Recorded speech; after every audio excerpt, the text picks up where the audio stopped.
Hi, all you awakened arborists. Welcome to the Growth Ring. Last time we chatted via video, we did what the heck is the ANSI Z? This is the Growth Ring on YouTube. We've got a couple videos started. I'm hoping to add one every week. So last time we talked about the ANSI Z133.1. What the heck is it? And today I want to dive in a little bit deeper and talk about what it is, where to get it, how much it costs, and how to read it. So I did a little bit of research. You can get the Z from the TCIA on their website for 20 bucks. You can go to the ISA, isaarbor.com, and buy it for 15 bucks if you're an ISA member. Or you can go to Amazon and buy it for 24 bucks. But the one you're looking for is this one with this nice bullet on it with a Z in the center. And this is the revision for 2017. That's what you're looking for. So there's some places you can purchase it. TCIA, ISA, or Amazon. A couple things I wanted to mention. In chapter 1, it's called the general chapter, has the scope, the purpose, the application, and the responsibilities of the employee. Before you can even read through the Z, there's an annex kind of in the back, and it's Annex A, and it's the Glossary of Terms. And there's a couple terms that I'd like to go over to help you read the Z. The first one is should and shall.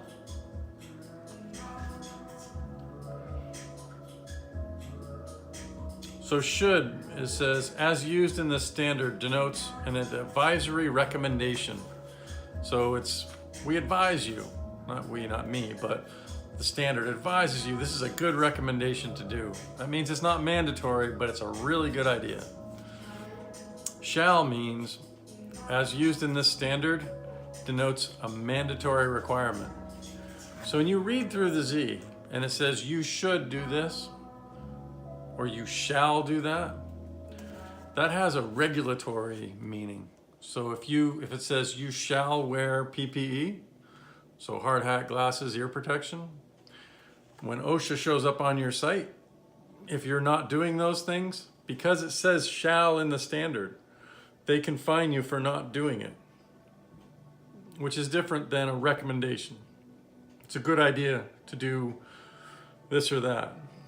So a real good should, a really good shall would be something like 2 points of contact when cutting with a chainsaw, or you shall wear chainsaw protective clothing when running a chainsaw. Those are not shoulds, those are shalls, and those will result in an OSHA fine if you don't follow them. Anyway, back to chapter 1. Looks like this, general. The scope is interesting. If you haven't read one of these standards before, go get one. Go online, order one up, have it come to the house. If you read this, I guarantee it'll make you a safer arborist, it'll make you a better arborist, it'll make you a better employer or better employee, because there are rights and responsibilities as an employer and an employee that are listed in here that you may not have thought about. So the scope, it says, this standard contains arboricultural safety requirements for pruning, repairing, maintaining, and removing trees, cutting brush, and using equipment for such operations. The purpose of the document is to provide safety standards for arborists and others engaged in arboricultural operations. It is intended as a guide to federal, state, and local authorities, such as OSHA, in drafting their regulations, and may be adopted in whole or in part.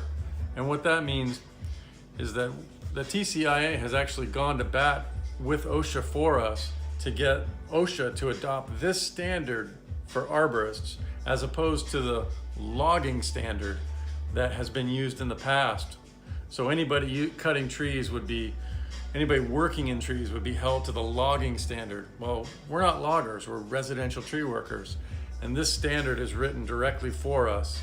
And so the TCIA goes to Congress to to try to get this standard approved by OSHA. So the questions that you all hear about, is it okay to ride the crane into the tree? Well, according to OSHA, no, but according to this standard, yes. And it depends on who's been reading the standard and how up to date they are as to whether this becomes an argument or a fine or an approved practice.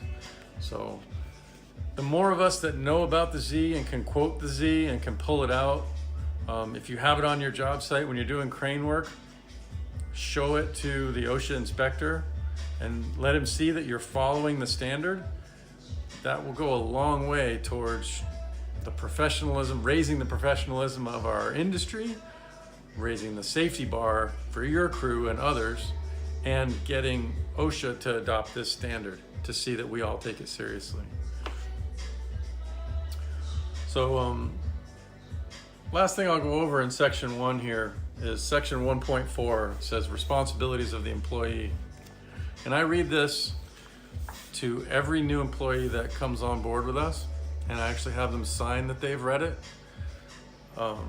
Section 1.4 says, each person, employee or otherwise, shall be responsible for his or her own safety while at work and shall comply with the appropriate federal and state occupational safety and health standards and all rules, regulations, and orders that are applicable to his or her own actions and conduct.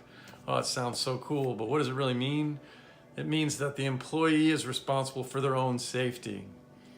It gives them the power, the responsibility to say no. So if as an employer you ask someone to do something unsafe, they have the responsibility to say, no, I'm not trained for that. Or no, because of this hazard that exists, I'm not going to do that. And it also gives them the responsibility to watch out for those around them, but ultimately they're responsible for their own safety. So we can't get into a situation where, or we want to avoid getting into the situation where someone gets hurt and blames you for asking them to do something, blames the employer for asking them to do something.